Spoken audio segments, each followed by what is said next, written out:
Gente, boa noite! Vamos lá começar mais uma live da nossa série Destrava Psi. Hoje a gente vai falar sobre 5 passos que você precisa dar para poder alcançar a sua autonomia financeira como psicóloga. Sejam bem-vindas! Estou aqui mais uma vez para a gente conversar sobre alguns bloqueios que acabam atrapalhando no crescimento das psicólogas, né, em sua profissão. E eu fico muito feliz de estar aqui, como eu falei hoje no meu post, né, ontem, né, que eu me apresentei. Eu fico muito feliz de poder estar contribuindo de alguma forma com as minhas colegas, para que a gente possa desmistificar várias coisas, né? E que vocês possam realmente prosperar, assim como eu consegui, né? De uma forma tão natural, trabalhosa, né? Trabalhosa, mas natural, não é um bicho de 7 cabeças. E quero poder contagiar vocês com essa energia. Eu recebi algumas mensagens assim hoje, lá no direct. Ai, Lara, é tão difícil, porque a gente convive com tantos psicólogos que são pessimistas, que têm uma energia negativa. Eu fiz, meu Deus, os psicólogos, por quê? Por quê, né? A gente, até na caixinha no post que eu fiz hoje sobre ser mais segura, ser mais confiante, ser mais positiva, né? Eu coloquei, a gente, pra poder ser mais positiva, a gente tem que se cercar de pessoas que tenham essa energia também. Então, claro que a gente vai estar cortando a ligação com quem, né, com os nossos amigos, mas alimentar, né, alimentar o que é que chega pra você, o que é que chega aqui pelo Instagram, né, que a gente sabe que a gente se alimenta muito da energia daqui do Instagram, né, o que é que chega na sua roda de amigos, enfim, como é que você tá se alimentando, né, tá se alimentando da energia de pessoas que acham que as coisas vão dar certo, não é uma energia fantasiosa, né? Ou de pessoas que só colocam a gente para baixo. Então fica aí para refletir, né? Para você se preservar e se conectar com pessoas que têm objetivos parecidos com o seu, tá certo? Vamos lá. Hoje eu vou falar sobre autonomia financeira. Tô achando tão interessante, porque eu só vivo falando de dinheiro aqui, né? Tava até conversando com a Gabi e o Caio, que eu queria ver outros temas, mas a gente vai terminar esses que a gente já selecionou. Porque a minha resistência, né, e o meu desconforto tem a ver também com a nossa cultura dentro da psicologia, né? Por mais que eu fale aqui, a gente sabe que a gente tem essa dificuldade. E o que é que acontece? A gente não aprende sobre isso, nem na faculdade, nem na escola. E aí a gente acaba ficando cheia de dedos, né? E se as outras pessoas não estão fazendo isso, eu tô aqui pra fazer.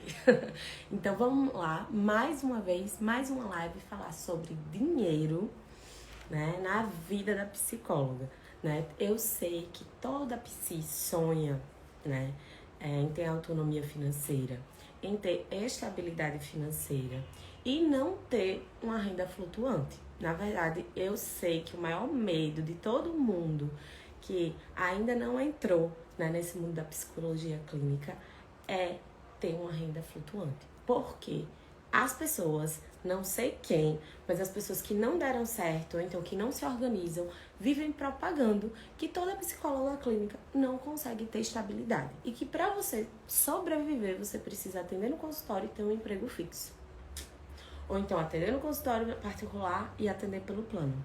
E, gente, eu tô aqui para dizer que não é assim.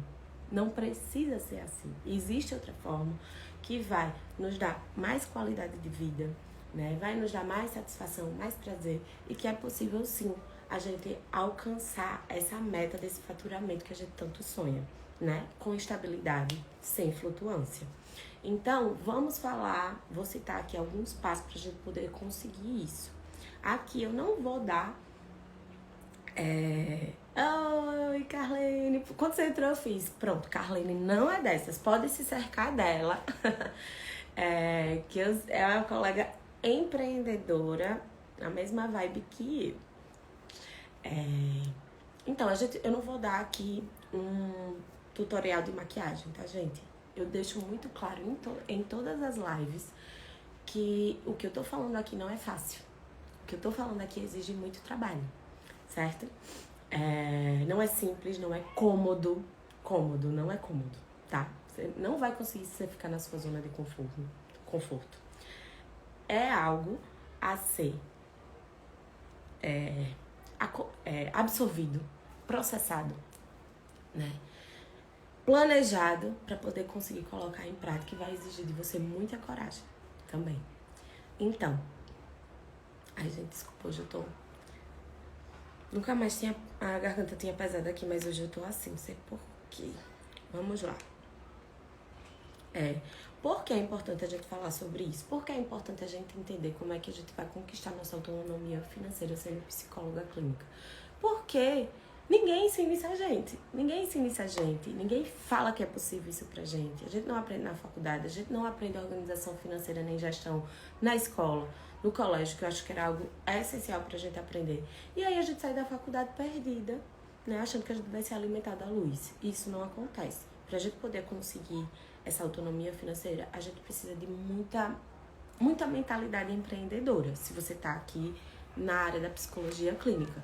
Então, vamos deixar de conversa e vamos lá para esses 5 passos que eu selecionei aqui, porque tem vários outros, mas eu selecionei esses 5, que pra mim são os principais, pra gente poder conseguir essa autonomia financeira, tá? Me formei, comecei a atender, ou então acabei de mudar de área. Acabei de mudar de área, agora eu tô só na clínica, ou então eu estou começando na clínica. E aí, o que é que eu faço? Primeira coisa, quanto eu cobro por uma sessão? Qual o preço de uma sessão que vai ser adequado para esse momento que eu estou?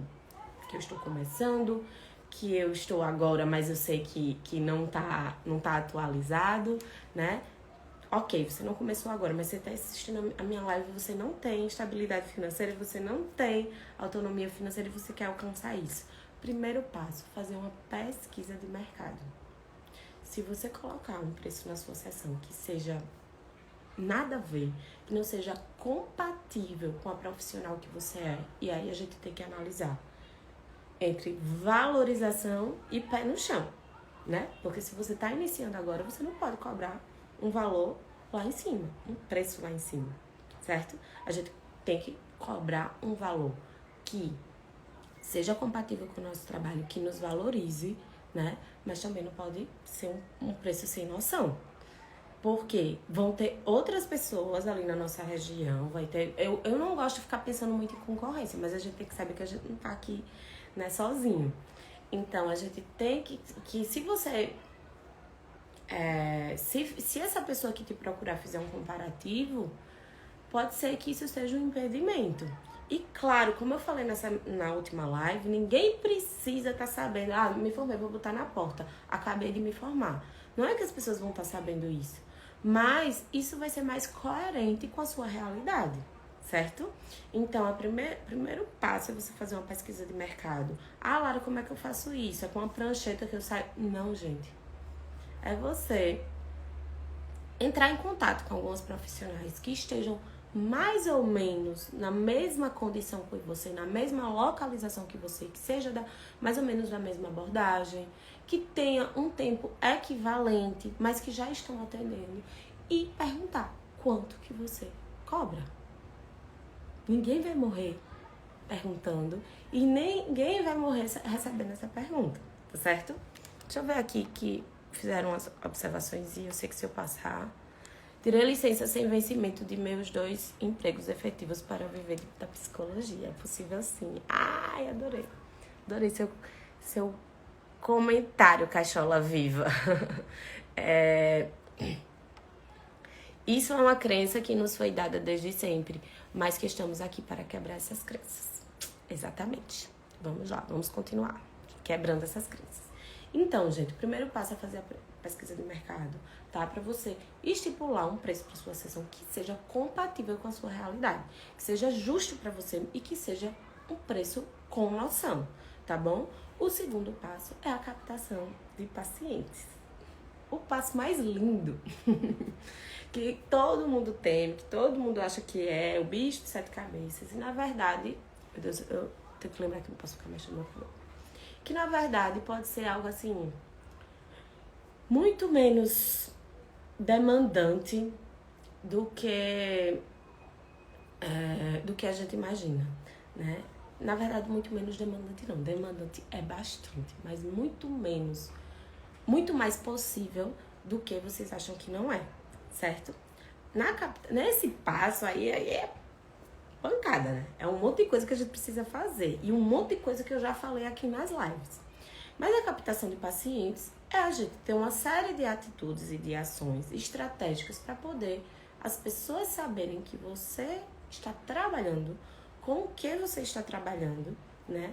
Como você trabalha e que você faz isso bem feito. Porque se elas acharem que você não faz bem feito, ninguém vai chegar lá e vai concretizar de fato, né, aquela sessão. Então, o segundo passo é conseguir os pacientes para poder ter uma renda, né? Nisso aí, Lari, o que é que a gente faz?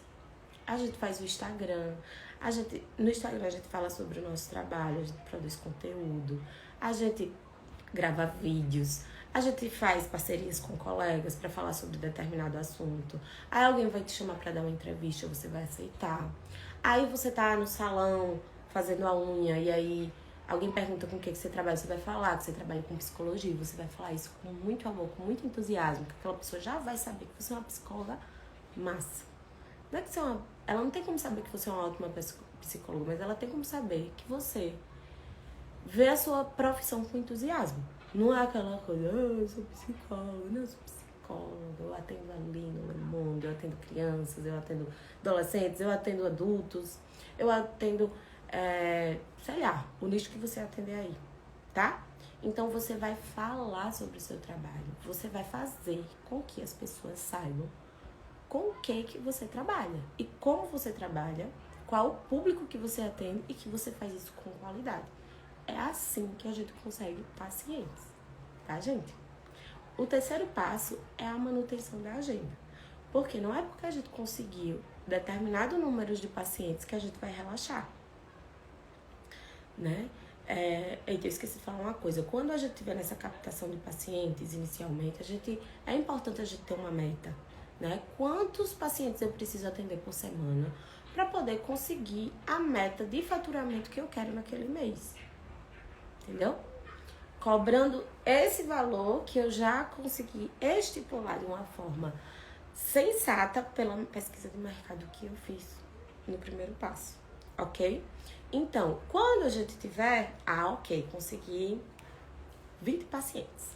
Consegui 20 pacientes, estou muito feliz, estou com a minha agenda dos sonhos. E agora o que é que eu faço? Agora o que você vai continuar fazendo tudo que você fez no segundo passo. Porque se você não se remexer, se você se acomodar, os pacientes vão terminar o processo terapêutico ou então vão suspender, né? Porque tem alguns pacientes que não terminam e você vai ficar sem pacientes novamente. Então, gente, a vida do empreendedorismo não é uma vida tranquila, tá? Quando eu digo tranquila, não é uma vida parada. A gente precisa sempre estar inovando, né? Se atualizando. A gente precisa, de fato, né? Se remexer. E não é só no início. Até hoje, como eu falo aqui pra vocês, eu me remexo muito. Eita, lembrei do filme. Eu me remexo muito até quando eu acho que talvez eu não esteja precisando. E aí eu lembro que eu preciso sim. Porque eu preciso fazer a manutenção da minha agenda, né? Eu não vou ter uma lista de espera se eu não continuar fazendo as coisas que eu faço. Vai parar, entendeu? Então, o terceiro passo para você conquistar essa autonomia financeira é você continuar empreendendo, continuar se expondo, continuar falando do seu trabalho, continuar se atualizando, entendeu? Que é o que eu chamo de manutenção da agenda.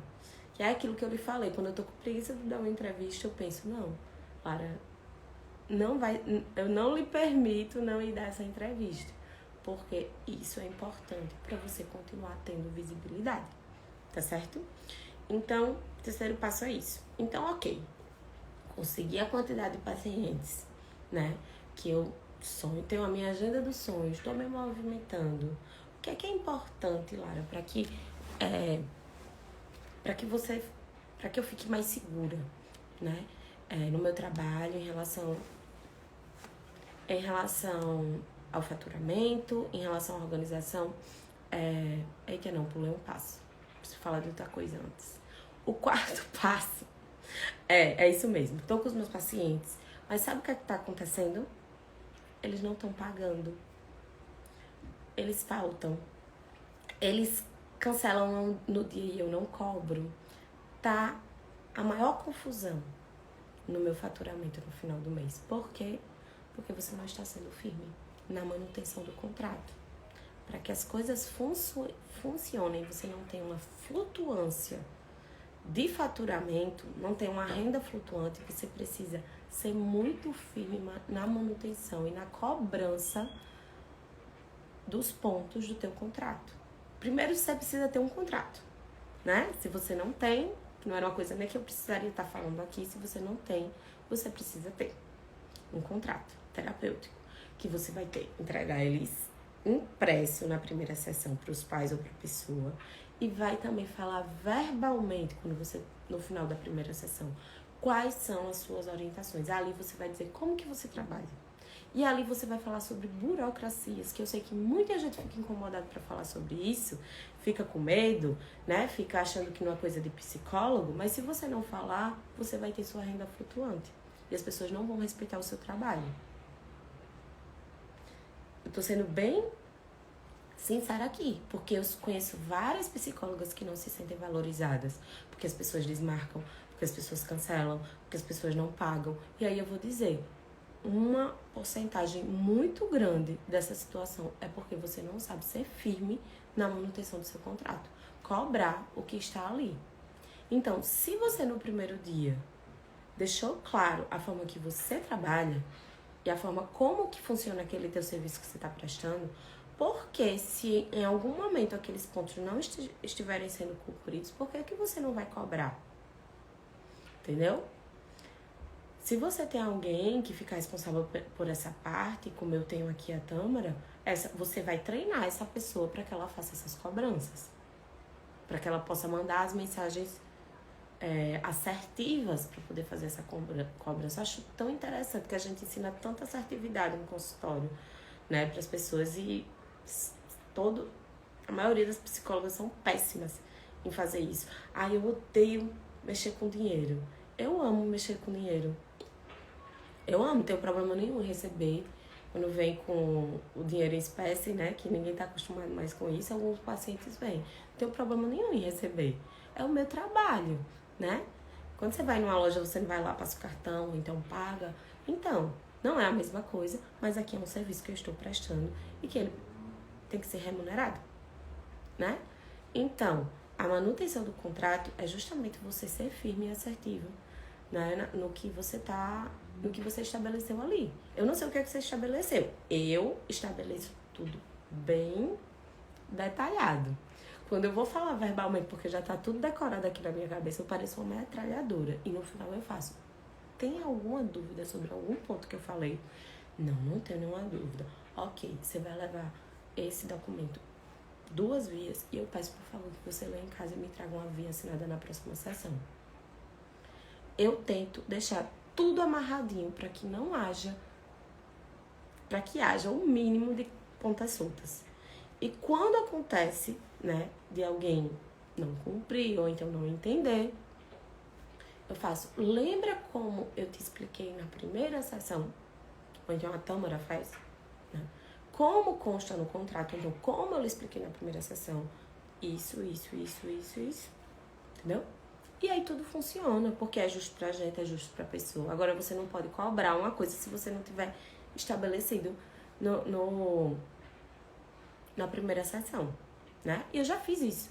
Porque às vezes a gente começa uma primeira sessão e aí é tanta demanda, né? Tanta coisa que a gente precisa escutar. E aí eu faço, olha, vou te mandar pelo WhatsApp, vou gravar um áudio pra você, pra poder explicar como que funciona o meu trabalho. Tô te entregando o contrato, né? Mas eu vou gravar um áudio explicando. E aí o que é que Lara faz? Esquece. E aí, gente, eu não me sinto no direito de cobrar. Entendeu? Aí também, quando acontece, né, o problema, aí eu faço, olha, eu acho que eu não deixei muito claro na primeira sessão e eu queria retomar aqui alguns pontos do contrato. E faço isso, ok? O quinto ponto é um ponto que eu sei que é muito confuso para as psicólogas, que é enxergar o nosso consultório como uma empresa. A gente tem uma empresa, né? A gente presta um serviço e a gente recebe por esse serviço. Então, se você não enxergar o seu consultório como empresa, você não vai crescer, você não vai ter estabilidade, né? Você vai ter uma flutuância assim de faturamento, porque você não vai ter organização. E as pessoas também não vão enxergar o seu consultório, com a sua gestão com tanta seriedade. Entendeu? Então, o que consiste, né, a gente enxergar o nosso consultório como empresa? A gente tem uma coisa básica, que é uma conta bancária separada, uma conta do consultório, uma conta empresa do consultório e uma conta pessoal. E elas são separadas, entendeu? Onde você vai tirar o seu salário, vou falar bem, seu salário ali todo mês e o outro valor fica lá, porque é da empresa, certo? Você vai ter você ter uma conta empresa, você precisa ter um CNPJ. Gente, todo mundo morre de medo de abrir CNPJ. Por quê? Conversem com alguém, conversem com um contador, entendeu? Com alguém que seja da área, pra vocês verem como é a coisa, que não é um bicho de sete cabeças, que vale muito mais a pena você ter o CNPJ do que você continuar como pessoa física. Porque o imposto que você vai pagar é menor, você vai ter as suas coisas organizadas, regulamentadas, você vai pagar um imposto por mês, entendeu?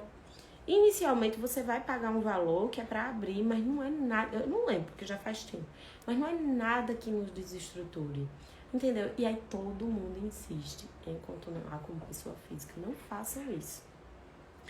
Abra o CNPJ, faça a conta da empresa, separa as contas, ok? Depois, tem um contador, tá? Tem um contador, porque você não vai dar conta de tudo na vida. Num mês como esse, que é para declarar o imposto de renda, você vai estar com os cabelos tudo em pé. Sabe por quê? Porque o nosso serviço, ele é dedutível. Então, todo mundo vai pedir recibo, nota. E aí você vai ficar sem saber, você vai ficar... Entendeu? Faça as coisas direitinho. É um investimento. Se você não enxergar o seu consultório como empresa, você não vai ter contador, você não vai ter CNPJ, você não vai ter conta separada. Vai ficar uma bagunça só e você não vai conseguir crescer, você não vai ter estabilidade. Entendeu?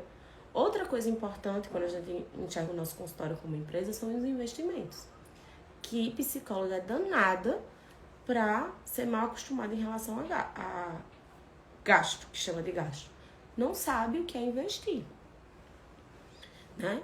Eu não tô falando de quem tá apertado e que ainda tá começando, tá construindo, mas eu tô falando de quem já tá mais, né? Já desenvolveu mais e fica assim, achando que tudo é caro, que não vai dar isso, que não vai investir nisso, que não vai investir no ambiente, que não vai investir em estudo, que não vai investir no contador, que não vai investir... Tá entendendo? Só que a gente tem um custo. Pra gente poder ganhar mais, a gente precisa gastar. Investir. Tá certo? Então, tudo isso que eu falei aqui foram passos que eu coloquei em prática na minha vida, né? E eu recebo muitas mensagens das minhas alunas, né? Compartilhando o quanto que fez diferença na vida delas, né? Colocar em prática também esses passos que em algum momento eu já compartilhei com elas também, entendeu? Tanto é também quando eu falo de pesquisa de mercado, eu recebo muitas mensagens no direct perguntando quanto é a minha sessão. Eu não tenho problema nenhum em falar, só não gosto de falar por aqui, tá certo? Porque eu não gosto que vocês fiquem baseando pelo preço, porque há muita diferença, né, assim, regional. Então, é isso. E um ponto importantíssimo, que eu acho que é um dos feedbacks que eu mais recebo das alunas, é a questão da manutenção do contrato. como tudo muda quando você consegue fazer cumprir as recomendações do seu contrato. Inclusive, eu nem chamo de contrato, tá, gente? Lá no meu tem termo de compromisso terapêutico. Como que faz diferença quando a gente consegue cumprir e fazer cumprir o que tá ali? Porque há um impacto muito grande. A gente se sente desvalorizada, há um impacto concreto financeiro, entendeu? Então, desculpa, eu tô juntando aqui. Vocês sabem o que é que impede a gente de ter essa autonomia, de enxergar o nosso consultório como empresa? São vários medos, tá? É o medo de gastar muito dinheiro. Se eu abrir CNPJ eu vou gastar uma fortuna. É melhor ficar assim, que eu fico administrando as coisas e aí tá sob o meu controle. Medo de gastar dinheiro, sendo que na verdade você tá investindo para poder ter um retorno muito maior. Medo de ser má ao fazer as cobranças, sendo que você é uma profissional de saúde cobrando pelo seu serviço e cobrando pela forma que você já esclareceu anteriormente que você trabalha. Medo de se expor, né? Quando a gente fala aí da captação de pacientes, há esse medo de expor a vulnerabilidade, medo do julgamento das pessoas e medo de incomodar as pessoas. As pessoas podem nos incomodar, né? Com a inadimplência, mas a gente não pode incomodar. Tudo isso que eu tô falando é feito, gente, com muita sensibilidade. Já falei 1000 vezes aqui que nós somos psicólogas, que lidamos com seres humanos e com as dores dele. Não é que a gente vai cobrar como se a gente vendesse saias, vendesse churros na porta da escola. Não é assim. Mas precisa existir um meio termo entre tudo isso para que seja justo para as duas partes, tá certo? Então, a gente se acomodar, se acomodar, não continuar fazendo a manutenção da agenda, misturar as contas, não separar as despesas, né? Não investir, é a receita para a gente ter flutuância de renda no final do mês. E por isso que tantas psicólogas têm. E por isso que você escuta tanto isso, entendeu? Mas esse não é o jeito certo de fazer as coisas acontecerem. O jeito certo é você estar sempre estudando, ter um estudo multidisciplinar, porque eu não aprendi isso aqui e não veio do céu. Fui estudando, né, e colocando na prática e perguntando, e tendo a cara lisa, tendo a ousadia de perguntar às pessoas. Então você precisa estudar, você precisa se planejar, você precisa empreender, você precisa investir, pelo amor de Deus, você precisa mudar, você precisa inovar. Você precisa inovar, né? E eu vou deixar aqui, olha, hoje eu vou fazer a live na horinha certa. Eu vou deixar aqui uma sugestão de tarefa de casa, que vale para todo mundo, não é só para quem tá começando aqui, não. Se você assistiu a live e sentiu, né, se identificou com essa bagunça que eu expus aqui, que normalmente as psicólogas fazem, mesmo que você já esteja atuando há algum tempo, o que eu oriento que você faça essa semana é a pesquisa de mercado. Ligue para 5 profissionais que se enquadrem mais ou menos na mesma condição que você está, na mesma região, mais ou menos o tempo de formado, mais ou menos a mesma abordagem. Não precisa ser a mesma abordagem não, mas sabe quando a gente sabe que é a mesma vibe da gente? A gente sabe, eu tenho várias. Então ligue ou então manda uma mensagem e pergunta quanto que essa profissional está cobrando. Faça uma média disso, porque você pode não ter feito o reajuste. Você pode estar, viajando na maionese e você não sabe. Então, a minha tarefa de casa hoje é que você faça essa pesquisa de mercado, tá bom? É isso, gente. Obrigada mais uma vez por estar aqui. Nem teve perguntinhas hoje, mas tá tudo certo. Eita, eu gostei mais eu aqui, tava meio longe, né? Bom final de semana. A gente se encontra na terça-feira. E espero que tenha sido esclarecedor, que eu tentei trazer bem na prática. Beijo.